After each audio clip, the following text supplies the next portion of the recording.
大家好，我是 Jason，欢迎大家来到我们的频道。今天和大家聊聊罗斯威尔外星人目击事件。稍微对外星人话题有点兴趣的人，大概也都听过这个已经超过半世纪以上的一个外星人目击事件。事件是发生在1947年7月4日晚上，地点在美国新墨西哥州，距离科罗纳50公里，罗斯威尔市西北方120公里的农场。农场主人麦克布拉索向军方报告，在农场约400公尺的范围里发现许多金属碎片。到了7月6日，在距离布拉索农场西边5公里的荒地上，一位住在索克罗的土木工程师格拉蒂发现一架金属叠形物的残骸，以及好几个外星人尸体分散在叠形物里面及外面的地上。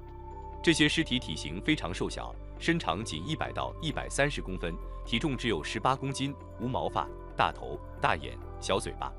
之后，美军立即进驻发现残骸的地区，并封锁现场。但在此同时，军方公关部军官韩特已经向当地2家电台和2家报社发布一篇新闻稿。罗斯威尔每日纪事报于7月9日以头条新闻刊载，宣称军方发现飞碟残骸，并将送到俄亥俄州做更进一步检查。这一新闻消息立即引起各界的好奇，并引起极大的轰动。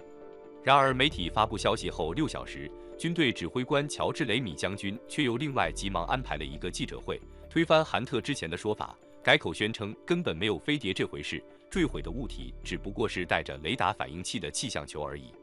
因此，整个事件过程扑朔迷离，并且在美国军方刻意掩饰、隐瞒、转移、歪曲之下，让很多人认为这绝对不是一个简单的气象球坠落事件。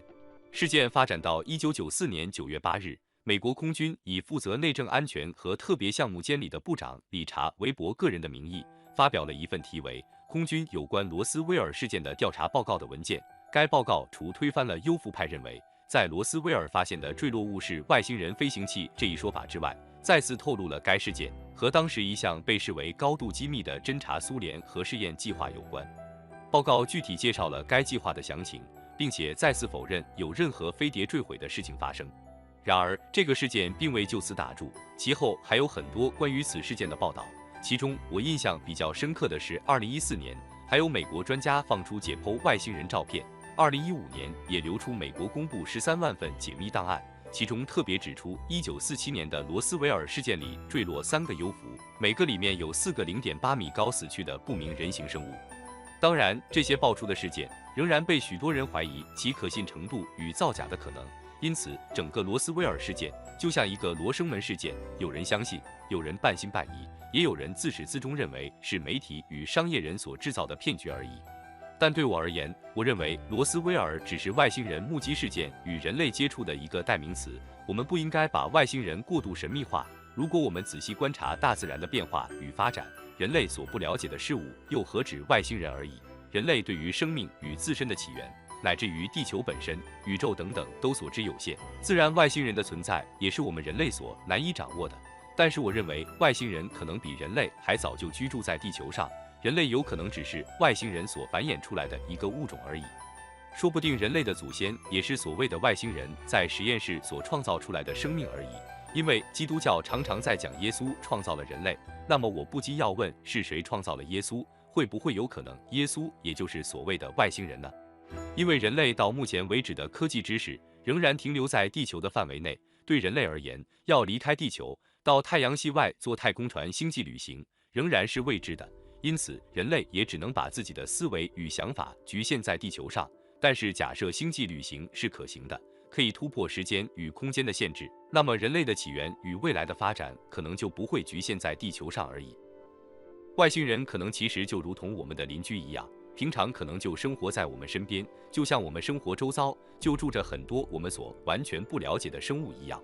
我常常会到住家附近的小湖区慢跑与散步，在那里我就经常会发现很多我所完全没有见过的生物。最主要是因为我并不了解这些生物，所以我们平常并不会去刻意注意它们。但这些生物事实上根本就生活在我们周围，因此人类对外星人的种种误解，完全是因为我们对外星人不了解所造成的。一方面是科技上的落伍，另一方面可能是思想上的落后，也因为很多事物还没有办法用人类所可以认知的方式去了解，所以我们也只好凭空臆测，抱着好奇又害怕的心态去想象。但我相信有一天这种谜团一定会打破的。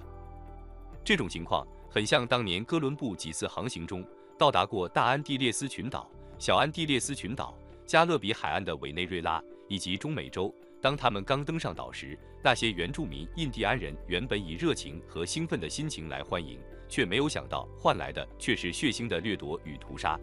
不用说，这些印第安人对哥伦布当时的军队所拥有可以百步穿杨的枪炮是完全无法理解与惊恐的，何以他们可以轻松地把人从数十公尺外一声枪响而置于死地。因此，人们对于接触比自己更高等智慧的外星人，肯定是带有好奇与恐惧的心态。然而，尽管21世纪大量科幻小说与电影都已经大量地描绘了各种外星人可能的面貌，一般人对于外星人可能也觉得见怪不怪了。但目前唯一没有准备好面对外星人存在的，应该就是各国政府与军方的态度。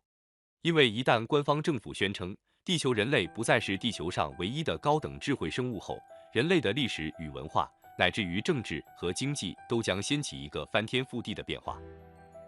首先，各类宗教将有可能遭到信徒们质疑，如果他们一直以来所信奉不疑的神只是一个外星人时，那时将掀起多大的震撼。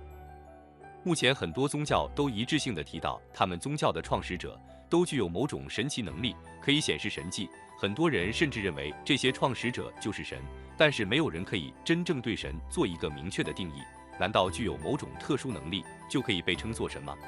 想想我们现代人所使用的各种科技产品，如果拿到100年前去，我们可能都会被当作某种超人。其次，对于人们外星人来到地球的目的与意图，也将会是难以解释的疑团。如果发现外星人是有特别目的而来到地球，那么一股反抗、敌对与保护的意识就会造成天下大乱。任何有想法的人都会怀疑，难道外星人只是抱着和平的目的来地球观光与旅行而已吗？因此，没有人敢说，没有人敢讲，低调保持最高机密就成了各国政府一致性的态度与理由了。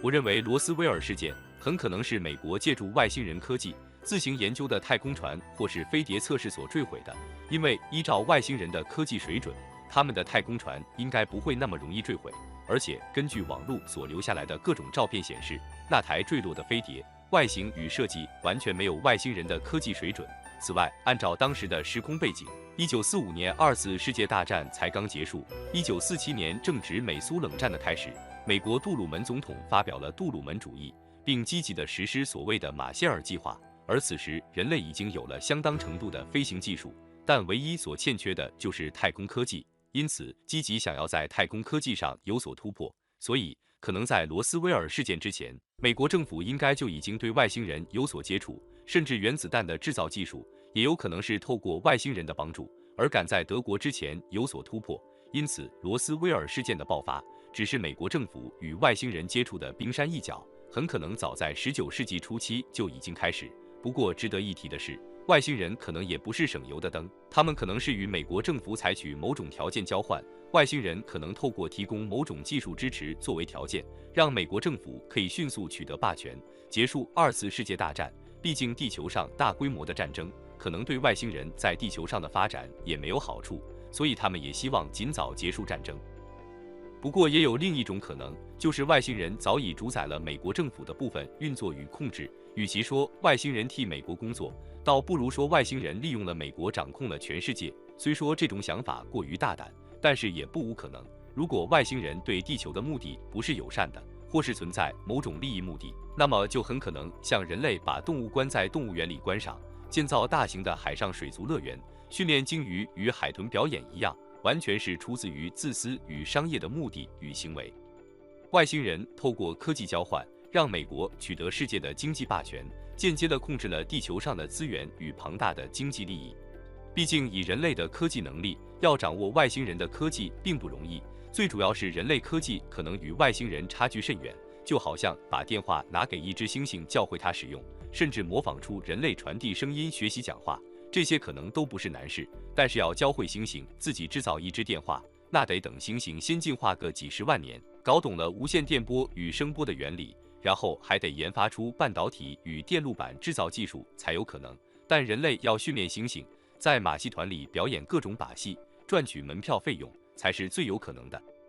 因此，外星人透过利益交换，间接的掌控或是利用美国政府，替他们获取某些资源或利益，或许才是外星人来到地球的目的之一。总而言之，罗斯威尔事件绝对不是一个偶发事件。中国人常说见微知著，罗斯威尔事件所真正代表的，应该是人类与外星人的大量接触，以及人类迈入外太空科技的一个起始。想想看，在罗斯威尔事件发生的同年，美国的贝尔实验室发明了电晶体，其后的10年又发展出机体电路，在随后的20年到1969年，人们相继的登陆月球，利用核能发电。这些关键科技为什么可以这么快速的被发展出来？这难道都是人类自己研发而来吗？这也是一个值得我们去怀疑与思考的问题吧。好了，今天的节目先到此告一段落，在下一期的视频，我们会来聊聊传说中美国专门研究外星人科技的神秘51区，敬请期待。